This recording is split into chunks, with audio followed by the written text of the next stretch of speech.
வணக்கம். தேசாந்திரி. எழுதியவர் எஸ். ராமகிருஷ்ணன். பகுதி 27. கல்லில் மலர்ந்த பூக்கள்.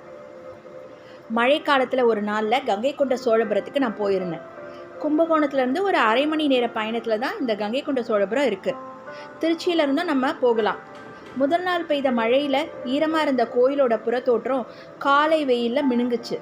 கோபுர சிலைகள் மெல்ல தங்கள் இடம் விட்டு தரையிறங்க முயற்சிக்கிறது போல பாவம் வெளிப்பட்டு கொண்டு இருந்தது. அன்னைக்கு அதிக சுற்றுலா பயணிகள்லாம் யாரும் இல்லை. மேற்கு பார்த்து நின்ற நந்தியும் கால் தூக்கி நின்ற துவாரபாலர்களும் அமைதியாக இருந்தாங்க. கோயிலை சுற்றிய புல்வெளியும் பாசி படர்ந்த கோட்டையும் இளநீல வர்ணத்தில் இருந்த ஆகாசமும் அந்த இடத்துக்கு மெருகேற்றுச்சு. கற்படியில் ஏறி நிற்கிறப்ப கண்ணுக்கு தெரியாத காலத்தின் கைகள் நம்ம வரவேற்குது.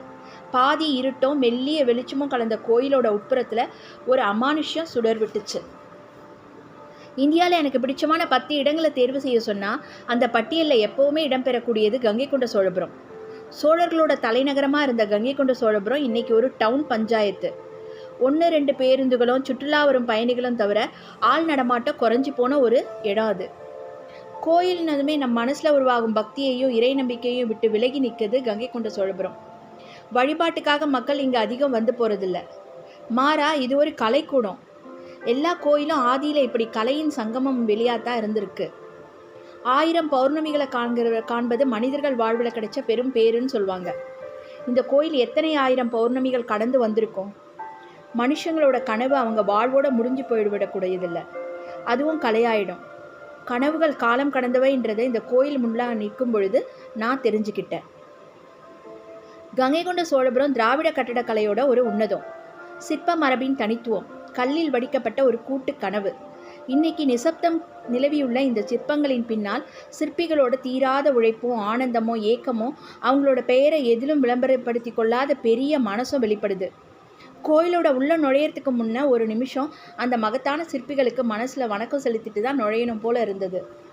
எத்தனையோ சிற்பிகள் எங்கிருந்தோ வந்து தஞ்சையோட அருகில் வேறு வேறு சின்ன சின்ன ஊர்களெல்லாம் தங்கியிருந்து தன் குடும்பம் மறந்து பசி தூக்கம் மறந்து கலையோட உச்சங்களை வெளிப்படுத்தி மறைந்த ஒரு மாபெரும் சிருஷ்டி நாடகம் இது பின்ன ஒளிஞ்சிருக்கு. நாம் இது ராஜேந்திர சோழன்ற மன்னன் தனது வெற்றியின் நினைவாக கட்டியதாக மட்டும் இன்னைக்கு வரைக்கும் அறிஞ்சிருக்கோம். தன் அரச பெருமையை உலகு காட்ட மன்னன் விரும்பியிருக்கலாம். அதுக்காக அவன் பொருள் செலவிட்டிருக்கலாம். ஆனால் இந்த கலையும் மனநுட்பமும் சிற்பிகளாலும் அங்கு வேலை செய்த எளிய மனிதர்களாலும் மட்டுமே சாத்தியமாயிருக்கு.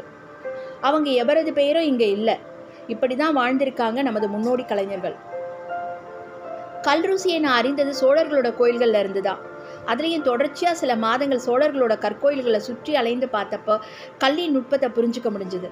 தஞ்சை பெரிய கோயிலும் தாராசுரமும் பட்டீஸ்வரமும் திருபுவனமும் கங்கை கொண்ட சோழபுரமும் சோழர்களோட 5 முக்கிய கற்கோயில்கள். இந்த ஒவ்வொரு கோயிலோட நுட்பத்தையும் முழுமையாக பார்த்து அறிய ஒரு கோயிலுக்கு குறைந்தபட்சம் 1 ஆண்டாவது நம்ம செலவிடணும். கோயில் சிற்பங்களை நாம் பிரகாரம் சுற்றும் பொழுது நிமிர்ந்து பார்த்துட்டு தலையை திருப்பிக்கிட்டு கடந்து போகிறது அந்த சிற்பங்களுக்கு நாம் செய்கிற அவமரியாதை. நடனக்கூடம் போல் அத்தனை அழகுமிக்க சிற்பங்கள் கொண்ட கோயில்களில் தரையை பார்த்தபடியே குனிஞ்சு நடப்பவங்களை பார்க்குறப்ப ஆத்திரமாக இருந்தது. நல்ல இசையை ரசிப்பது போல் கொஞ்சம் கொஞ்சமாக அந்த சிற்பங்களை நம் மனசுக்குள்ளே இடம்பெற செய்யணும். அது ஒரு நாளில் சாத்தியமாகக்கூடியது இல்லை. கூர்ந்த கவனமும் ரசனையும் பொறுமையும் ரொம்ப தேவை. ஒரு விதத்தில் இந்த கோயில் தந்தைக்கும் மகனுக்கும் நடந்த போட்டி. தஞ்சை பெரிய கோயிலை ராஜராஜ சோழன் உருவாக்கி செய்த சாதனையை முறியடிக்கணுன்ற அவரது மகன் 1ஆம் ராஜேந்திர சோழன் கண்ட கனவு தான் இங்கே கோயிலாயிருக்கு. 10ஆம் நூற்றாண்டில் கங்கை வரை படையெடுத்து சென்று வென்று வந்த சாதனையை உலகறிய செய்யணுன்றதுக்காக இந்த கோயிலை கட்டினான்றது சரித்திரம். சரித்திரத்தையும் அரச பெருமைகளையும் தாண்டி நம் முன்ன உயர்ந்து நிற்குது கோயிலின் விமானம். 160 அடி கொண்ட விமானம் 8 நிலைகள் இருக்குது. தஞ்சை பெரிய கோயிலோட விமான அமைப்பு ஆண் தன்மை கொண்டதுன்னும் அதற்கு இணையாக இருக்க வேணுன்றதுக்காக இந்த விமானம் பெண் தன்மை கொண்டதாகவும் கட்டப்பட்டது. அதை மெய்ப்பிக்கிறது போல கண்ணை விளக்க முடியாமல் நம்ம பார்த்துக்கிட்டே இருக்க சொல்லும் அற்புதம் அந்த கோபுரத்தில் இருக்குது. அதுலேயும் நீல வானத்தோட பின்னணியில் அந்தி வெளிச்சத்தும் என வேறு வேறு காலநிலைகளில் அந்த விமானத்தை பார்க்கறது தனித்த அனுபவமாக இருக்குது. கோயிலோட கருவறையில் சந்திரகாந்த கல் பொருத்தப்பட்டிருக்கு. அந்த கல்லோட காரணமாக கோடையில் குளிர்ச்சியாகவும் குளிர்காலத்தில் இள வெம்மையோடும் கருவறை இருக்குது. மிகப்பெரிய ஆவுடையும் லிங்கமும் கொண்ட கருவறையின் முன் கண் மூடி நிற்கிறப்போ எல்லாம் மறந்து காலத்தின் 100 ரூபங்கள் மட்டுமே நமக்கு வெளிப்படுது. கோயிலோட தெற்கு பகுதியில் இருக்கிற வாசல் கர்ணத்வாரம்னு சொல்கிறாங்க. கர்ணம்னா காது. கோயிலோட ஒரு காது இந்த வாசல், இன்னொரு காது வடக்கு வாசல். இந்த வாசலோட 2 பக்கமும் வரிசையாக சிற்பங்கள் இருக்குது. நடன மாதர்கள், மல்லர்கள், பைரவமூர்த்தி, பிச்சாசன கோலம், தேவகணங்கள், துந்துபி இசைப்பவனுங்க, ஆவேசத்தில் தன்னை மறந்து நிற்கும் போர் வீரர்கள், இவங்களை தாண்டி வந்தால் ஒரு சிற்பம் கல்லில் பூமலரும் அற்புதமாக உருக்கொண்டிருக்கு. அது சண்டிகேஸ்வரருக்கு சிவன் பூமாலை சூட்டிவிடும் சிற்பம். அந்த சிற்பத்தில் பூமாலையை சிவன் சண்டிக்கு சூட்டிக்கிட்டு இருக்கிறாரு. அந்த மாலையில் பூக்கள் இடைவெளியிட்டு கட்டப்பட்டிருக்கு. சிவனோட இடக்கை சண்டியின் தலையை பற்றி இருக்கு. வலக்கை பூவை சுற்றி விடுகிறது. தலையில் சுற்றப்பட்ட பூவின் இதழ்கள் அங்கங்கே மடங்கி இருக்கு. பூக்கள் பாதி மலர்ந்து மலராதது போல இருக்கு. சண்டிகேஸ்வரரோட முகத்தில் பணிவும் சாந்தனமும் கூடியிருக்கு. சிவனோட அருகில் வலது காலை மடக்கி அமர்ந்திருக்கிறாள் உமாதேவி. அவளது கால் நரம்புகள் கூட துல்லியமாக தெரியுது. பாதி திறந்த கண்கள். ஏதோ சொல்ல வரும் உதடுன்னு அவளது கோலம் அந்த காட்சிக்கு இன்னொரு பரிமாணத்தை கொடுக்குது. இன்னைக்கு உலகம் முழுக்க ஒவ்வொரு தேசமும் தனது கலை மற்றும் கலாச்சாரத்தின் வேர்களை தேடுறதுலையும் பாரம்பரிய கலைகளை பாதுகாப்பதிலும் ரொம்ப அக்கறை கொண்டு எடுத்து வருது. முக்கிய ஓவியங்களையும் சிற்பங்களையும் பார்ப்பதற்காக மியூசியங்களில் மக்கள் மாத கணக்கில் முன்பதிவு செஞ்சுட்டு காத்திருக்காங்க. டாவின்சியோட ஓவியங்களை பார்க்கறதுக்காக பாரிஸில் உள்ள லூவர் மியூசியத்தில் காத்திருப்போர் பட்டியல் 2 ஆண்டுகளை கடந்து போயிடுச்சு. ஆனால் இங்கே இந்தியாவில் உள்ள எத்தனையோ சிற்றூர் கோயில்களில் உள்ள வெண்கல சிற்பங்கள் 1000 வருடங்களுக்கு முன்னாடி இருக்கும். அவற்றின் மகத்துவம் நம் மக்களுக்கு தெரியவே இல்லை. கங்கை கொண்ட சோழபுரத்துலேருந்து 2 கிலோமீட்டர் தொலைவில் இருக்குது முதலாம் ராஜேந்திரனின் மாளிகை இருந்த இடம். அதை மாளிகை மேடுன்னு அழைக்கிறாங்க. ஒரு காலத்தில் உட்கோட்டைன்னு அழைக்கப்பட்ட அந்த இடத்துல பெரிய மாளிகை இருந்து அழிக்கப்பட்ட சுவர்கள் அங்கங்கே புதையுண்டு தெரியுது. அந்த இடத்தை தோன்றப்ப கிடைத்த சிற்பங்கள் அங்கேயே வெட்ட வெளியில் காட்சிக்கு வைக்கப்பட்டிருக்கு. அந்த சிற்பங்களில் ஜேஷ்டான்ற பெண் தெய்வத்தின் அற்புதமான சிலை ஒன்று இருக்குது. ஜேஷ்டா நோயை குணமாக்கும் பெண் தெய்வம், வாதையின் கடவுள்.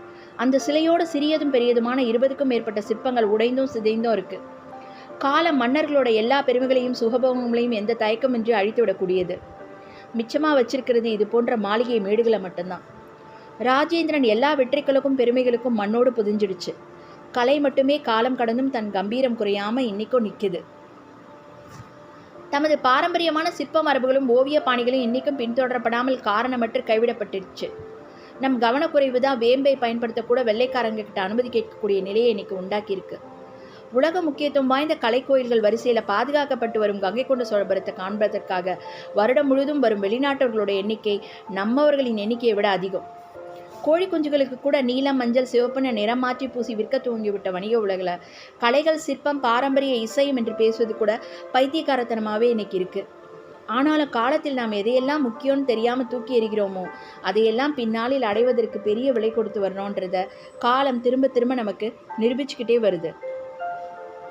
நாளை பார்க்கலாம். நன்றி, வணக்கம்.